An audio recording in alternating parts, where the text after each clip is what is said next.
The rain had not stopped for 6 days.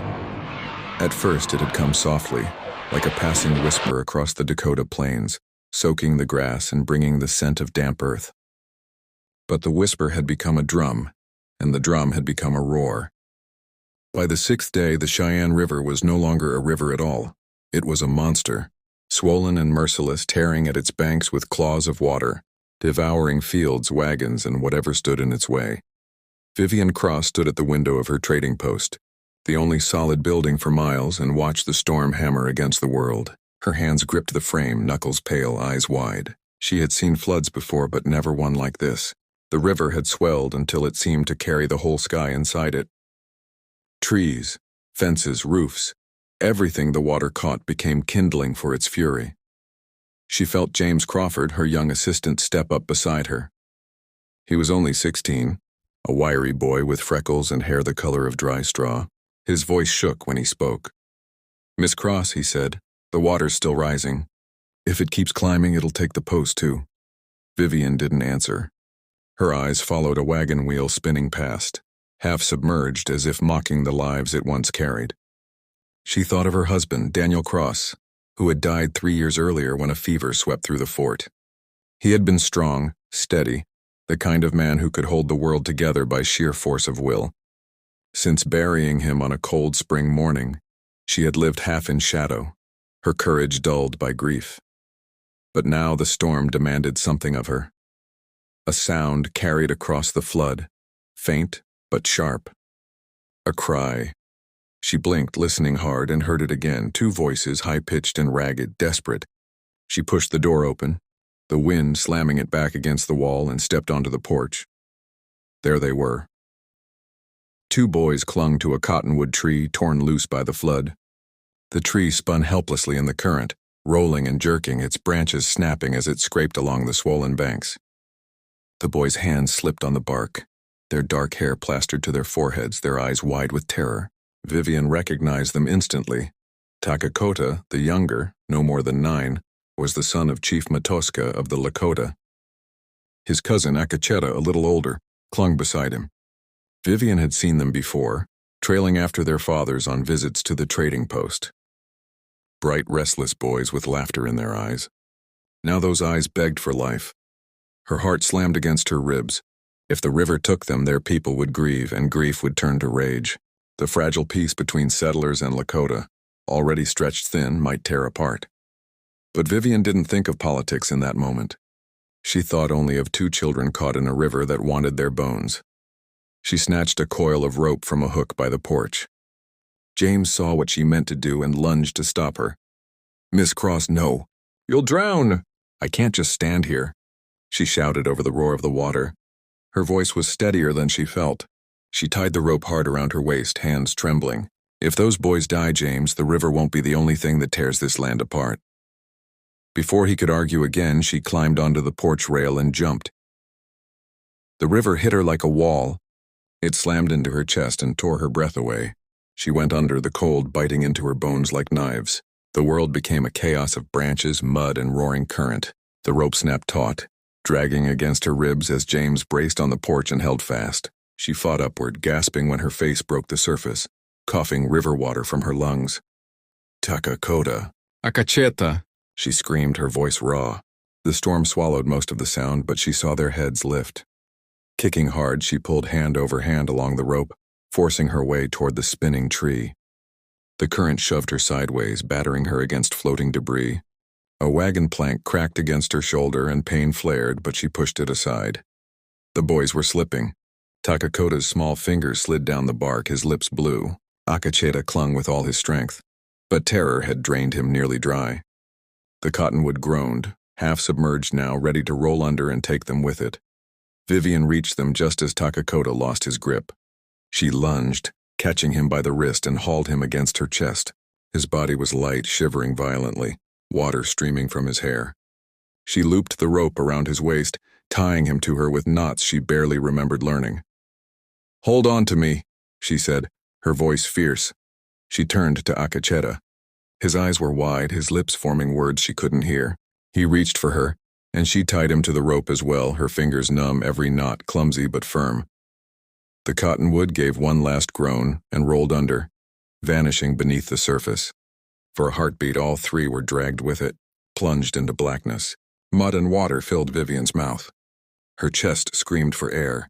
She kicked wildly, dragging the boys up with her, bursting into the open with a gasp that felt like fire. "Pull!" she screamed, though she couldn't see James. The rope jerked. Inch by inch, they moved toward shore. Every second was a battle. The river slammed them against debris. Branches raked her arms, but she would not let go.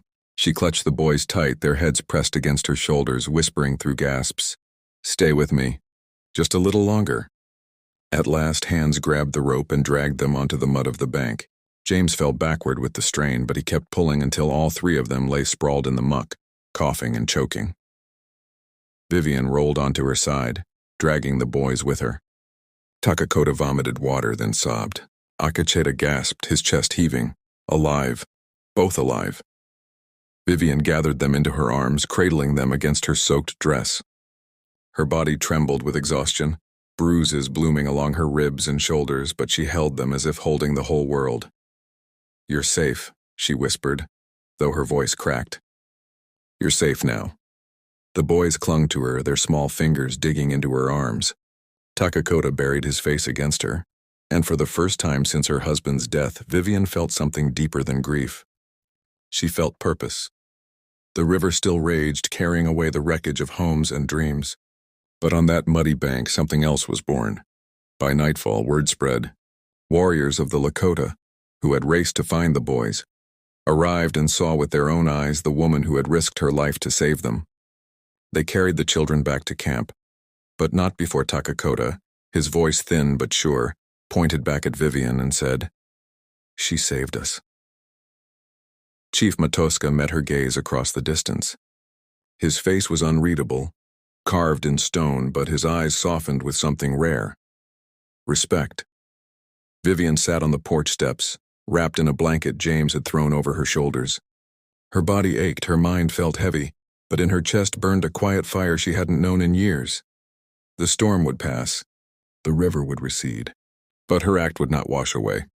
Some called her reckless. Some called her blessed. And in the hearts of the Lakota elders, a single word began to take shape. Chosen. If this story moved you, don't forget to like, comment, share, and subscribe. Your voice keeps these tales alive, and together we carry the spirit of compassion forward. 3 days later, the rains had stopped. The Cheyenne River, though swollen and scarred, had begun to sink back into its banks, leaving behind a wasteland of broken fences, drowned livestock, and torn earth. But in the midst of ruin, something new was stirring. Vivian Cross rode west with Chief Matoska's men. She had been summoned, not ordered, to the sacred grounds of Medicine Rock. Word had spread faster than the floodwaters. The White Widow who had saved the chief's son. Among both settlers and Lakota, her name was on every tongue. Some cursed it. Some praised it. All watched her. Medicine Rock rose from the plains like an ancient sentinel, scarred by wind and time. On that morning, smoke curled into the sky, and hundreds of Lakota gathered in a circle around the stone. Chiefs in eagle feathers, warriors painted for ceremony, women with children clinging to their skirts. Their voices hummed in low chants, carrying a weight older than any treaty. Vivian dismounted. Her boots sank into damp earth as she stepped forward, her heart hammering. James Crawford trailed behind her, nervous but unwilling to leave her side. Winona Spotted Elk, the elder who had once taught Vivian the Lakota tongue, approached. Her eyes were wise, her face lined with the years of survival. She carried a leather pouch decorated with beads and feathers.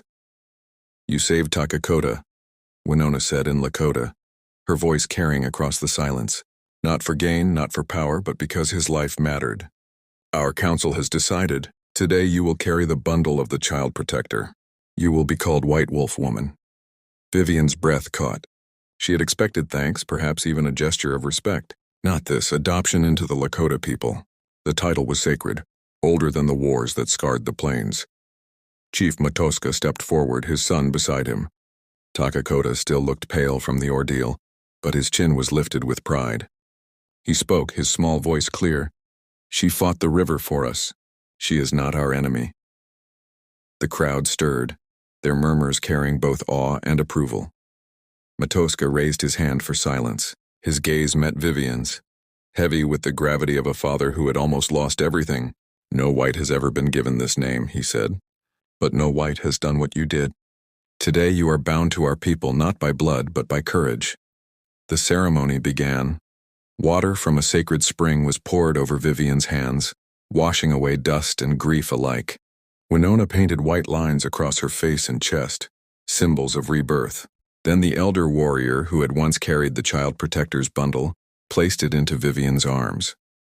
The bundle was small, wrapped in deerskin, decorated with feathers and beads, yet it felt impossibly heavy. It carried generations of promise, to shield children from harm, to honor their lives above all. Vivian's arms trembled as she held it close. Then Matoska's voice rang out.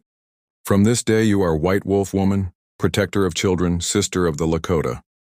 The crowd's chant rose, filling the air, a rhythm of drums and voices. Children, Lakota, and even a handful of settler boys and girls who had wandered here with their families came forward one by one to touch the bundle. Each spoke their name aloud, binding themselves to her promise. Vivian's eyes burned with tears. For the first time since Daniel's death, she felt whole. But the moment of unity was short-lived. Hoofbeats thundered on the horizon. Soldiers, 60 of them, rifles slung and sabers flashing under the command of Colonel Marcus Stanton, a man whose ambition was as sharp as his contempt. His troops rode hard into the sacred ground, their formation tearing through the circle of peace like a blade. "Disperse," Stanton's voice cracked like a whip. "This gathering is illegal. These are hostiles. And you," his gaze locked on Vivian, "you are guilty of treason, aiding enemies of the United States." Gasps rippled through the Lakota. Warriors gripped their rifles. Women drew their children close. The fragile peace, held together by Vivian's courage, now trembled on the edge of ruin. Vivian stepped forward, the bundle pressed to her chest. Her voice was steady, though her pulse thundered in her ears. "I saved children from the river." "That is no crime," Stanton sneered. "You've been seduced by savage superstition. That bundle, that name, none of it changes the law. You will come with us." Before Vivian could answer, Takakota broke from his father's side. He strode forward, small but unshaken, and stood in front of her. His voice carried across the field, strong and clear. "She is White Wolf Woman. She saved me. You will not take her." Akacheta joined him. Then another child and another. Soon dozens of children, Lakota and settler alike, formed a circle around Vivian, their hands linked, their faces fierce with innocence. The soldiers faltered. Men who had left their own children back east lowered their rifles, shame creeping into their eyes. Sergeant Mackenzie, grizzled and scarred, broke ranks. "Colonel," he said, his voice rough but firm, "she saved kids. That's no treason. That's God's work." The murmurs spread. Rifles dipped. Horses shifted uneasily. Stanton's face burned red with rage, but his command was slipping like water through fingers. "This isn't over," he spat. He wheeled his horse, signaling retreat. The soldiers followed, not with the precision of conquerors, but the unease of men who had glimpsed something greater than orders. When the dust settled, Matoska stepped forward, his eyes warm with gratitude. "White Wolf Woman," he said, "you have shown the bundle's power. Not weapons, not blood, but courage that even children can follow. You are our sister now." Vivian clutched the bundle, her tears spilling freely at last. Around her the chants rose again, stronger, unshaken. She stood in the circle of two peoples, settlers and Lakota, and for a moment the prairie itself seemed to breathe easier. The flood had destroyed homes, but it had also carved a new path. A woman who once lived only in grief had become the bridge between worlds. And though the future would bring trials, for that one morning at Medicine Rock, hope stood taller than hate.